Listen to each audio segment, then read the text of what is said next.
L'heure est arrivée pour que Dewey Cox passe à autre chose. Mais tu n'as que 14 ans. Maman, je t'adore. Mais je n'ai plus besoin de personne.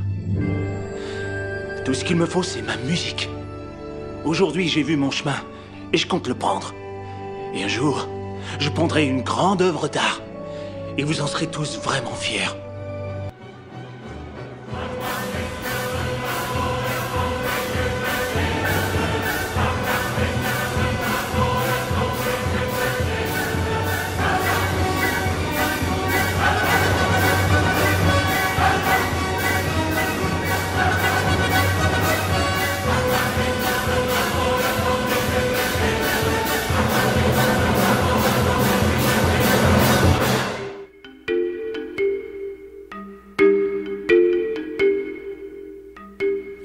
Bonjour à tous et bienvenue dans Pop et Cornet, votre émission Ciné Canapé sur Radio Campus Amiens. Sarah, bonjour. Olivier, bonjour.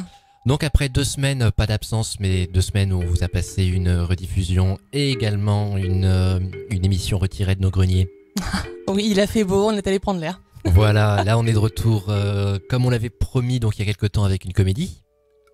Tout à fait, après avoir fait plein de trucs un peu plombants et des trucs très très moches et plein de gens qui font gros et plein de sang. Oui, parce que c'est plombant. Oui, bon. Mais là moins. Bah là moins effectivement, puisque on s'est dit quitte à faire une comédie, autant faire un truc qui nous fait vraiment poiler, et que tant qu'à faire, on revenait au concept de base de parler d'un film que pas forcément beaucoup de gens ont vu. Non, effectivement, bide, mais j'y reviendrai. Si. Ah bah si. Oui, si, d'accord. Je peux sortir les chiffres maintenant, mais pas dès le départ. Mais Oui, bide. mais c'est horrible quand tu dis bide. Je préfère que tu dises on est passé à côté. Succès critique, bide public. Voilà, bon d'accord. Mais néanmoins, effectivement, on parle pas d'une comédie douce, subtile, amère, façon Woody Allen. Non, on parle ni d'un blockbuster de l'été à côté duquel on n'aurait pas pu passer. Voilà, non, là, on est chez Apatow, qui est du moins au scénario. Pas de la nouvelle comédie américaine, qui travaille notamment avec certains acteurs comme Will Ferrell, Jason Segel, Rogen. Voilà, Jonah Hill, dont on entend de plus en plus parler ces derniers temps, et notre chouchou John C. Reilly, Oui. sur lequel donc on arrive maintenant. On va vous parler de C'est mon Walk Hard. chouchou. C'est ton chouchou? C'est mon chouchou. C'est ton moi. chouchou, je te le laisse. Nous vous en avons parlé par 2 fois déjà lors de l'émission Magnolia et lors de l'émission Magnolia qu'on a rediffusée donc il y a peu de temps. C'est ça, tout à fait. John C. Reilly c'est l'acteur avec la tête de bon copain que tout le monde connaît mais que personne ne reconnaît jamais, donc Voilà, et en fait Magnolia c'était l'une de ses incursions sérieuses comme il en a fait quelques-unes, mais là il est de retour dans ses pantoufles. Puisque c'est avant tout un acteur de comédie, comment dire, pas comédie grossière, mais non, comédie franche. c'est de la comédie pastiche. Il est assez souvent, partenaire de Will Ferrell. Là, il est tout seul, et en personnage principal. Et donc, Walk Hard, le principe, c'est assez simple, puisque c'est la parodie De tellement de choses. à la base, c'est surtout de ces biographies, hagiographies de chanteurs connus. On a eu récemment Ray. Je crois ça se sent, parce que le film est très long, mais majoritairement tu sens qu'ils ont regardé Walk the Line et que ça les a un peu agacés. Mais c'est surtout Walk the Line. C'est surtout Avant Walk tout. the Line. Avant tout, mais on reprend quand même les principes. Donc, mais tout ça, on va en reparler. On va peut-être tout de suite lancer le pitch. Le pitch, c'est un peu ce qu'on vient de dire. On est dans les années 40, on est, je sais plus où, au fin fond de l'Arkansas, un truc. La bonne campagne profonde américaine qu'on aime bien, avec les champs, les granges, et puis le papa qui porte une salopette. Et donc vit Dewey avec son petit frère Nate, donc qui ont des jeux d'enfants, qui courent dans les champs, qui montent des poneys, et puis qui jouent avec des machettes. Et ça se passe mal. Voilà, et comme tout enfant qui joue avec une machette, survient le drame. Je me suis fait trancher. On aurait dû écouter notre père. Dewey, je suis très grièvement coupée en 2. Si jamais je ne survis pas, alors tu devrais être doublement génial. Pour nous 2 à la fois. Ouais, tu m'auras pas lavé facile, Nate. Tu y arriveras, Dewey. Allez, vite, va chercher papa. Donc Nate meurt, on l'a bien compris, même si c'était pas d'un accident bête. Donc ça c'est le trauma de départ, comme on a souvent, qui va d'ailleurs provoquer chez Dewey un handicap sérieux. Comme tous les grands artistes. Ça c'est une allusion très claire à Ray, la biographie de Ray Charles, mais lui va perdre l'odorat. Pas dramatique pour un musicien, mais dans le film ils font comme si. Voilà, et donc forcément ça mène à un autre drame, hein, puisque la vie de Dewey Cox, comme la vie de tous les grands artistes, est balisée comme ça de traumas et de tragédies, en plus d'avoir malencontreusement tué son petit frère, hein, sans faire exprès, et il va finir par se faire expulser de sa maison. Je suis vraiment désolé, il nous a quittés. Oh mon Dieu! Oh tout Jésus! Oh Dewey! Tout ça, c'est de ta faute, Dewey Cox. Non, pas, il faut pas dire ça. C'est pas de sa faute. Il l'a coupé en deux avec une machette. Non. Écoute, tu vaux pas plus que la moitié de ton frère, tu ne vaux pas plus que la moitié de la partie supérieure de Nate après que tu l'aies si gentiment coupé en deux, t'entends? T'es en train de dire que je vaux pas plus que le quart de ce que mon frère valait? Plusieurs choses à dire déjà à partir de cet extrait selon moi. C'est dur. Donc autre traumatisme effectivement, il doit être doublement génial comme on l'avait déjà pu l'entendre dans le premier extrait, il doit quelque chose à son frère mais il doit aussi se faire apprécier de son père. Fait important, on peut entendre déjà le comique qu'on a dans ce film, la première chose, des dialogues absurdes et à rallonge. Qui ne terminent jamais. Oui, alors il faut mentionner aussi que forcément vous pouvez pas le voir, mais nous on l'a vu, c'est que t'as aussi un comique visuel qui arrive très très tôt puisque tu as un enfant qui est déjà joué par un enfant qui est déjà joué par un enfant de 45 ans. Voilà. Pour le visuel, on va pas en dire trop non plus, mais c'est suivi ou précédé, je ne sais plus, d'une scène de concert de kermesse qui est aussi absolument délirante, où on apprend donc que Dewey est un futur grand nom de la chanson, mais où voilà, qui est présenté comme un espèce de démon. D'ailleurs, on a peut-être oublié de dire un certain point, le film, comme beaucoup de ses biographies, est monté en flashback. À savoir que la première scène, en réalité, met en scène Dewey Cox vieux qui, avant de remonter vraisemblablement sur scène, va repenser à toute sa vie. Oh, c'est beau. C'est plusieurs péripéties pour démarrer. Effectivement, il y a cette kermesse où il va commencer à se révéler quelque peu en ayant un fort succès. Si. Non, c'est juste que j'ai l'image. Oui, le visuel marche dans ta tête. Le visuel est absolument délirant. Et j'ai tout le fil en même temps, donc ça va être difficile. Mais de ce pauvre enfant qui s'en va vivre sa vie à 14 ans pour devenir une star du rock avec sa petite copine qui a aussi 14 ans. Comme on a pu l'entendre, d'ailleurs, l'extrait qu'on a passé après générique, le moment où il devient donc Dewey Cox et part tenter. Donc Dewey et Edith s'en vont, se marient et deviennent chanteurs et rien. Enfin si, mère au foyer. Donc à 14 ans. Oui. Et ils s'en font. Mais en même temps, c'est le rêve américain. Hein. On est dans les années 50. C'est le self-made man. Si tu veux faire quelque chose, il faut t'en donner les moyens. Et les mecs, ils y vont. Voilà, lui, il commence donc à passer le ballet dans un club de jazz. Un club de jazz pour Black. Oui, c'est important. D'ailleurs, c'est pas vraiment du jazz, c'est un espèce de dirty dancing très étrange. D'ailleurs, on peut dire aussi dans la catégorie humour énorme, sur l'humour racisme, ça y va. On va pas raconter, mais oui, mais il y en a pour tout le monde. Ah oui. Donc... Ah non, puis c'est très très drôle. Non, c'est pas bêtement raciste. Hein. C'est un film qui n'a pas peur de la censure. Hein. Mais c'était pour ça qu'il a pas tant marché que ça non plus.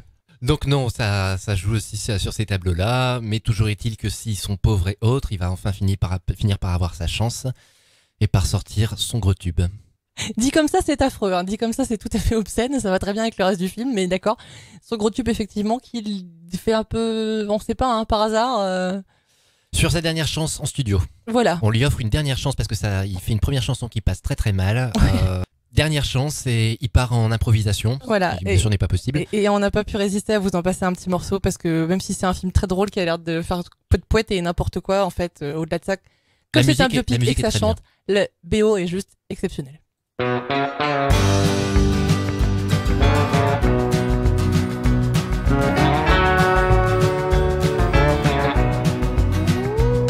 Walk hard down life's rocky road. Walk bold, hard. That's my creed, my code. I've been scorned and slandered and ridiculed too. Had to struggle every day my whole life through. See my share of the worst that this world can give, but I still got a dream and a burning rage to live. Walk hard when they say you're all done. Walk bold, hard, though they say you're not the one. Even if you've been told time and time again that you're always gonna lose and never gonna win. Gotta keep that vision in your mind's eye when you're standing on top of a mountain high.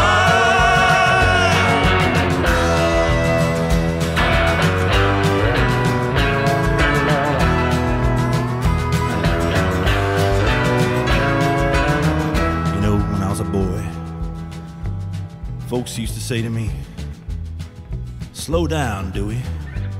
Don't walk so hard." And I used to tell them, life's a race, and I'm in it to win it.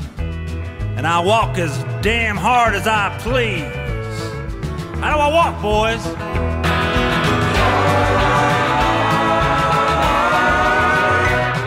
When I meet my maker on my dying day, gonna look him in the eye, by God I'll say, I gave my word and my word was good. I took it in the face and I walked as hard as I could.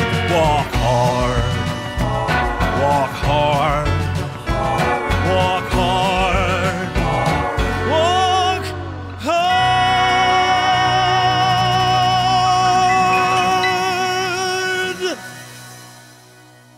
Précision quand même hein, que cette chanson, bien sûr, est un bœuf. Oui, c'est totalement improvisé, comme je le disais. Oui, c'est une crédibilité absolue. Dewey est un génie. Allez les gars, venez. Bah, Suivez-moi. Dewey est un, voilà.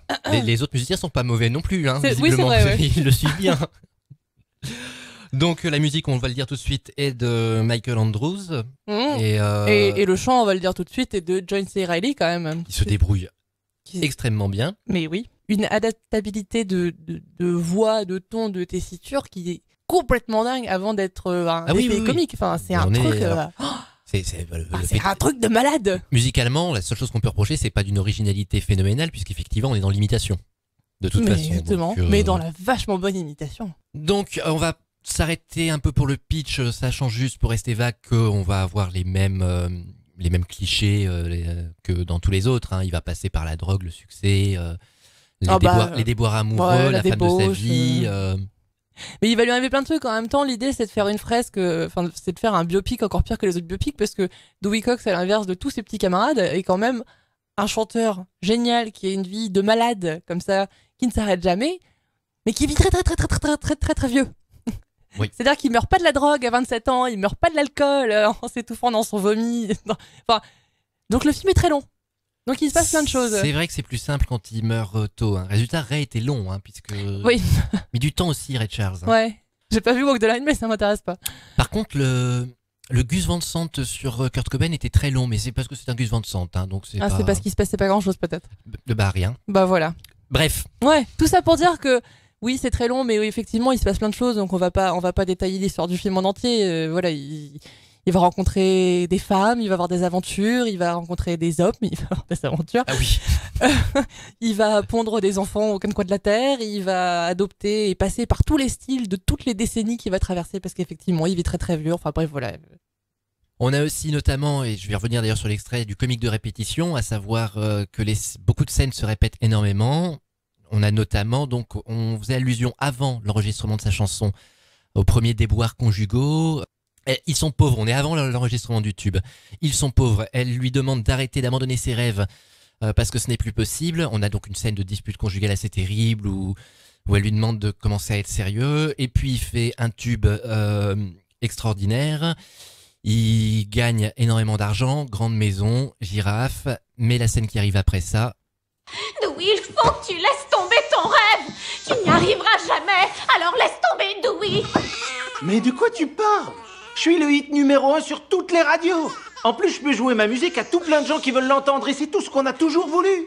C'est aussi, t'es plus jamais à la maison, tes enfants ne te connaissent plus du tout. Je sais pas trop comment te dire ça. Je vais devoir m'absenter, d'accord? Je serai absent aux fêtes d'anniversaire et même au baptême. Je serai absent aux accouchements, tu vois le genre? C'est clair? Tu ne crois quand même pas que je vais être là chaque fois que tu pends un bébé? C'est vrai, ça fait toujours mourir de rire. Donc on est en plus... Ils ont quoi là? Ils ont 18 ans? Oui, probablement, oui, à peu près. Je pense. Il faut donc comprendre qu'on est dans la répétition exacte d'une scène qui a eu lieu, sauf que Il y a 10 minutes. les dialogues étaient tout aussi drôles, mais en plus maintenant il y a une dimension absurde et ça se répète à l'envi, bon, jusqu'à là on peut le dire la rupture définitive avec sa première femme avant qu'il rencontre l'amour de sa vie. Darlene. Voilà. Oui, parce que comme tous les génies maudits aux âmes torturées qui ont fait de la musique et du rock'n'roll pendant 35 ans, la seule chose qui va le sauver, c'est une femme. Et encore, pas. D'abord, il y a la rencontre, hein, Oui, pas au oui. début, Non, mais mais c'est la femme de sa vie, oui, oui. C'est le concept. Oui, oui, voilà. Elle arrive, elle sort de nulle part, elle est merveilleuse, elle est étincelante. Tu sens qu'elle a, elle a le qui frétille. Voilà, qui Tu te a. dis, Très jolie femme qui a les traits, d'ailleurs, on va le dire tout de suite, de Jenna Fischer, alors que Edith, sa première femme, a les traits. De Kristen Wiig. Donc moins gracieux, mais extrêmement drôle. C'est une choriste, c'est comme ça qu'on dit? Oui, Darlene. elle vient faire une audition pour Hello, darling. Hello, Mr. Cox. You ready to sing one? I'm always ready. Well, all right. In my dreams, you're blowing me some kisses. That's one of my favorite things to do. You and I could go down in history. That's what I'm praying to do with you. Let's do it in ways that make us feel good. Let's do it and make that sacred sound. Put two and two together, perfect harmony we found. We know it's only natural. Let's do it.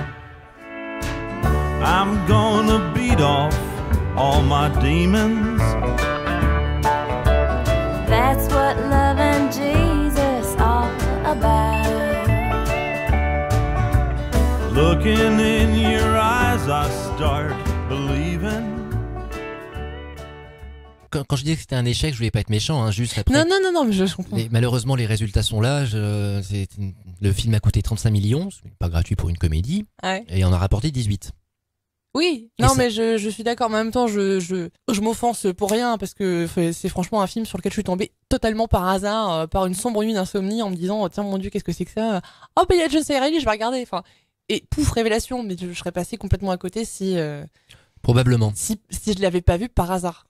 Ça fait partie des grands bonheurs aussi de ce genre de film où tu sens que c'est un film de potes et on peut pas tous les citer parce qu'il y en a beaucoup partout et je suis sûre qu'il y en a qu'on a toujours pas vu d'ailleurs pour ne citer que parce que on croise bien sûr plein de gens durant cette épopée fantastique de la vie de Dewey Cox et on croise notamment les Beatles. Paul Rudd incarne John Lennon, Ouais. en l'occurrence. Donc Paul Rudd est surtout connu pour avoir été le petit ami de Phoebe dans Friends, mais Et le comédien phare de Pato. Justin Long, alors beaucoup moins connu, on avait déjà parlé une fois, je sais même plus pour quel film. Dodgeball, on l'a jamais Pour diffusé. Dodge- Oublie. Justin Long, qui lui pour le coup est moins connu, qui joue, si je me trompe pas, George Harrison. George Harrison, Jack Black, Paul McCartney, Ouais, et Ringo Starr, lui est interprété par Jason Schwartzman. ouais. Donc c'est pas, Ah, ça fait des beaux Beatles, ça. ça fait des très beaux Beatles. Ouais. Non, Ouais, j'aime bien. Je les aime bien. En plus, ils sont très bons. Alors, c'est pas C'est- forcément c'est- les noms les plus connus, mais ils sont quand même connus aux États-Unis. Ils vont le devenir de plus en plus, hein, je pense. Enfin, Jason Schwartzman est aussi un très proche de Wes Anderson. Bah, attends, Jack Black et. Voilà, Paul Rudd va signer avec si, quand Marvel même, pour être un super-héros, donc ça devrait pas tarder. Voilà. Et Justin Long, c'est comme John C. Reilly. On l'a vu partout, personne sait qui c'est, mais quand on voit, on reconnaît sa tête. Pour les gens qui auraient vu, s'il y a un film dans lequel tout le monde l'a vu, c'est Jusqu'en Enfer de Sam Raimi. Oui. Où il tenait le rôle principal. Voilà. Non, puisque le rôle principal c'était sa gonzesse, mais oui. Oui, non, mais ils sont deux. Enfin, il jouait le copain. Le de la- second rôle. Voilà. Enfin, et si personne ne se souvient parce que tout le monde se souvient que d'elle. Mais si vous avez des souvenirs de Jusqu'en Enfer, le petit truc sur le quai de la gare, c'est lui. Voilà. Et on peut citer aussi dans les caméos rapidement Frankie Muniz. Voilà, Malcolm de la série Voilà, qui joue éponyme. Buddy Holly Jr. et puis Jack White qui vient faire Elvis Presley. Elvis Presley. Voilà. Et Et puis après on croise des vrais gens aussi, genre Patrick Duffy, Lyle Lovett, les Temptations, les Temptations. Gus Paskeller. Oui, Voilà. plein de Le Wu-Tang quand même. plein de gens plus ou moins connus selon sa culture musicale aussi, il faut le dire. Hein, Attends, je viens de citer 4 personnes qui n'ont rien à voir les uns avec les autres. Là. Oui, Patrick c'est- Duffy, Layla Lovelace, c'est les comme ça. Temptations. Je confirme, selon sa culture, on peut les reconnaître Voilà. Il y en a plein d'autres que je citerai pas parce que je. parce qu'on les connaît pas. Voilà. Du coup. Bref, il y a du monde. Mais en même temps, 2h15, il y a du monde, hein, heureusement qu'il y a du Alors monde. c'est le seul, ça c'est. Je peux parler de Volovitz aussi, tu m'en as parlé tout à l'heure. Oui, Simon Ellsberg, je n'arrive Ouais. pas à prononcer son nom correctement, mais Qu'on alors lui pour le aperçoit, coup, je sais pas s'il était suffisamment connu à l'époque parce que le film est sorti en 2007. Bah, Big peut-être Bang pas, Theory, c'était les tout débuts. Il passait par là, hein, peut-être. Hein. Oui, non mais voilà, comme ça lui arrive. Mais on est content de le voir. Ça fait 2 fois que je le vois passer par là, ça fait 2 fois qu'il fait un rabbin le mec. Et ça t'étonne. Ça doit- En même temps, la dernière fois que j'ai vu Léonard Hofstadter, c'était dans Souviens-toi l'été dernier. Donc, des fois, il faudrait peut-être pas les revoir, les mecs. Enfin, ah, regarde! Ah mon dieu! C'est ça. C'était flippant. C'était le truc le plus flippant du film. Je vais citer aussi Jonah Hill quand même, qui fait une bonne apparition en copain. Voilà, et c'est alors voilà, C'est du film de potes, vraiment. je vais juste. Et tu on vas- peut citer, juste parce que quand même, hein, ça me tient à cœur, le réalisateur. Oui. Pas pour le réalisateur que ça me tient à cœur, mais. Jack quand même. Kasdan. Voilà, Jack Kasdan, parce qu'on parle du film depuis tout à l'heure, mais. Bon, moi dans ma tête c'est un film d'Apatow, hein, Kasdan. Non, est mais un- au scénar, on a Jack Kasdan et Oui, il a fait le et scénario Judd aussi, ça Apatow. on peut le dire. Et à la réalisation, on a effectivement que Jack Kasdan, qui est le fils de Lawrence Kasdan. Et comme je disais, Apatow réalise très peu de films finalement, hein, donc qui est le fils de De Lawrence Kasdan. qui a fait. Faut que tu le dises. Qui a fait les scénarios des Aventuriers de l'Arche perdue. Voilà. Et de Star Wars. Et qui a fait Bodyguard. Et qui a fait le Big Chill. Enfin bref, il a fait plein de trucs. Personne ne sait qui c'est, mais il a quand même fait. Attends, il a quand même fait 2 Star Wars et un Indiana Jones, le mec. Bon, on en parlera plus Enfin, tard. Donc 3 Indiana visiblement. Jones, mais le dernier il n'existe pas. Donc. Mais voilà, j'aime bien le petit bocal à poisson comme ça. Donc moi je disais juste un petit, hein, ça tu vas ronchonner parce que tu voudrais qu'on dise que du bien. J'avoue une certaine longueur, je trouve, pour une grosse comédie comme ça, 2 heures et quelques, c'est un poil long. Mais je suis d'accord. Hein. J'adore ce film, mais je suis d'accord qu'à un moment t'as un creux de la vague quand même où tu te dis bon, la répétition c'est drôle, mais à un moment c'est vrai que ce serait bien d'avancer. Et quand on en parlait, le creux de la vague n'est pas forcément le même, c'est-à-dire que c'est pas que le film devient plus faible en soi à un moment, c'est que comme 2 heures c'est long, Ouais. il y a une forte possibilité pour qu'on décroche un petit peu à un moment avant de revenir. Ouais, cela étant dit, après, en contrepartie, tu peux pas tu peux pas leur enlever le fait qu'ils aient voulu apporter beaucoup de soin au fait qu'on traverse 30 ou 40 ans, je sais plus, enfin il y a 3 ou 4 décennies, et que vraiment les mecs pour le coup ils y sont allés à fond et ils ont creusé toutes les références, tous les clichés et On a tous les passages toutes les obligés. références culturelles de toutes les décennies différentes. Donc Voilà. tu te retrouves avec un truc extrêmement prolifique, pas forcément tout n'est pas très intéressant, et en même temps je comprends qu'ils aient voulu tout garder les mecs parce que ouais il y a un moment Oui, où oui, ça oui. s'essouffle un peu, mais tout rentre tellement vachement bien que c'est pas grave. On leur pardonne. Et d'ailleurs, tous les passages obligés, on l'a dit, dépression, drogue, tout ça, mais également rémission, le grand pardon et ce moment où on réalise ce que c'est que la vraie vie. Je n'ai jamais cessé de penser à toi. Je ne voulais pas jouer le rôle de ta maîtresse. Maintenant que je suis ton unique femme, c'est différent. Je ne suis plus la même personne. La prison et la désintox m'ont transformé. Si je suis encore vivant, c'est grâce à mes couvertures. Je crois que tu es enfin prêt à devenir celui que j'attendais avec impatience.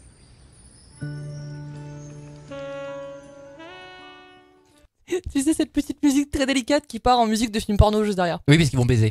On le dit, ça, on spoil aussi, ils vont baiser. Il a eu 411 femmes et 37 enfants, donc bon. Ce qui arrive, hein, c'est Screaming Jay Hawkins comme artiste qui est connu pour avoir fait ça. C'était l'info inutile sur laquelle on termine.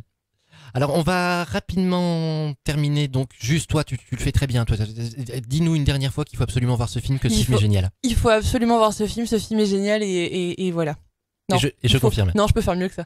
Il faut voir ce film, il est absolument génial, et même s'il y a des petites longueurs, il faut le voir parce qu'il est trop bien et que personne l'a jamais vu et que personne le connaît, qu'il est passé complètement à travers et que c'est totalement injuste et que il faut le voir et il faut l'écouter. C'est génial. C'est génial. Voilà. Regardez-le. C'est la fin de la saison, c'est la fin de l'année. S'il y a bien un film cette année sur lequel je mets mon veto parce que c'est pas ça que je veux dire. C'est quoi l'inverse? Je ne sais pas, mais je t'imagine déjà de toute façon dire exactement le même discours la semaine prochaine avec le film qu'on présentera. Donc non, c'est pas vrai parce que non, la différence de Walk Hard avec plein de films dont on a parlé cette année, c'est que pour le coup, je sais que c'est un film que personne n'a vu. Et vraiment, ça me fait du mal à mon petit cœur de me dire, on peut pas passer à côté de ça, c'est pas possible. Donc s'il y a bien un film à sortir du fin fond d'un tiroir pour un truc qu'on a fait cette année, c'est celui-là. Et puis c'est pas connu en France ce type de film. Commencez par celui-là parce qu'il faut bien commencer par quelque part. Et si ça vous plaît, vous pouvez en regarder d'autres. Par exemple, Sarah, conseil de la semaine. Moi je vais rester dedans. Je suis retombée il y a très peu de temps sur Forgetting Sarah Marshall de Nicolas Stoller, qui est le même genre, hein, c'est de l'écurie à Pato, comme tu dis si bien. Donc avec Mila Kunis et Jason Segel qui sont mes petits chouchous, et avec l'ex-mari aussi de Katy Perry dont j'ai oublié le nom, mais qui m'a fait beaucoup rire dans ce film. Ouais, donc voilà, 2008, Nicolas Stoller. Et c'est de l'écurie, effectivement, on précise que Jason Segel, qui est le Marshall de How I Met Your Mother, ouais. Et a commencé avec Judd Apatow. Voilà. Et c'est aussi un film où il chante. J'aime bien les films où il chante, ces gens. C'est vrai. Parce qu'il chante très bien aussi, Jason Segel. Jason Segel, pour le coup, est un vrai musicien. On peut le voir d'ailleurs dans How I Met Your Mother très fréquemment. Et il écrit d'ailleurs dans ce film une comédie musicale sur Dracula avec des Muppets. C'est vrai. Je conseille aussi ce film. Hein. J'aime beaucoup toutes ces conneries-là. Et celui-là, je l'ai vu et j'aime effectivement. Il était cool. Il était vraiment chouette. Vraiment. Enfin, il était vraiment marrant pour malgré le coup. Mila Kunis. Non, on termine l'émission et puis après tu me après je te casse. Oui. Tes genoux avec tes dents. Oui, je sais. C'est pas une raison non plus pour taper ton micro. C'est moi qui dis du mal de Mila Kunis, c'est pas ton micro. D'accord, allez Olivier, complète. Qu'est-ce que tu nous conseilles? Alors moi aussi, comédie débile, dans le bon sens du terme, ça va être la Coupe du Monde, que le foot vous gonfle comme moi d'ailleurs, ou que vous adoriez ça, il faut regarder Shaolin Soccer, film chinois de 2001 de Stephen Chow, qui est une superstar en Chine, pas tellement chez nous malheureusement, comme toute bonne grande star chinoise qui se respecte, il fait des arts martiaux, et en fait Shaolin Soccer, on va faire très court, c'est Olivier Tam en film. Voilà, c'est des champions d'arts martiaux qui créent une équipe de foot et qui forcément vont être super bons puisque de toute façon ils font des super gigaboulets de canon sur grand écart, des tacles à hauteur de la tête, c'est merveilleux. L'avantage, c'est que le ballon ne prend pas 4h30 pour traverser le terrain. Si. Sur certaines scènes, si. Non, mais le film fait que 2 heures. Oui, c'est vrai. Mais je comprends, tu as raison. Donc, bien évidemment, on vous quitte avec un morceau de la BO de Walk Hard, qui est aussi un de mes morceaux préférés, très personnellement, dans le genre musique éclectique. Bonjour. Donc, on se quitte avec Guilty as Charged de John Cirelli. De Michael Andrews, interprété par John Cirelli, ou on peut dire de Dewey Cox. Ou alors on peut tout simplement vous quitter avec Guilty as Charged de Dewey Cox. Et comme le disait Jospin dans Le nom des gens, un canard mandarin dans l'île de Ré.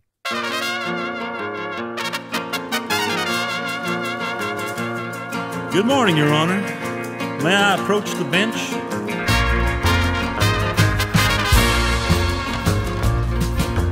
I don't give a damn what anyone thinks. I stay up all night and I smoke and I drink. I'm a wanted man and I'm blowing town. Don't waste your time trying to hunt me down. The cops are saying I belong behind bars, and I'm guilty. I'm guilty as charged. I ain't never lost a fight in my life. I'll send you home crying to your fat and ugly wife. If you don't believe me when I tell you this, well, let me introduce you to my rock hard fist. If you're accusing me of living too hard, well, I'm guilty. I'm guilty as charged.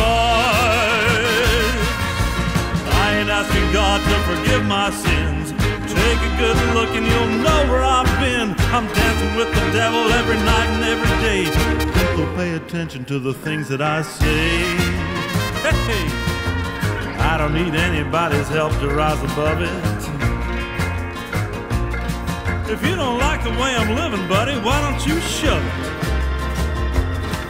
When you feel the ground shaking underneath your feet, oh, that's yours truly walking down the street.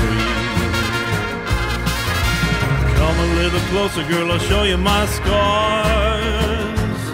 And I'm guilty. I'm guilty as charged. If you're saying my love is too large, then I'm guilty. I'm guilty as charged. Oh, I'm guilty. I'm guilty as charged. You got me. I'm guilty as charged.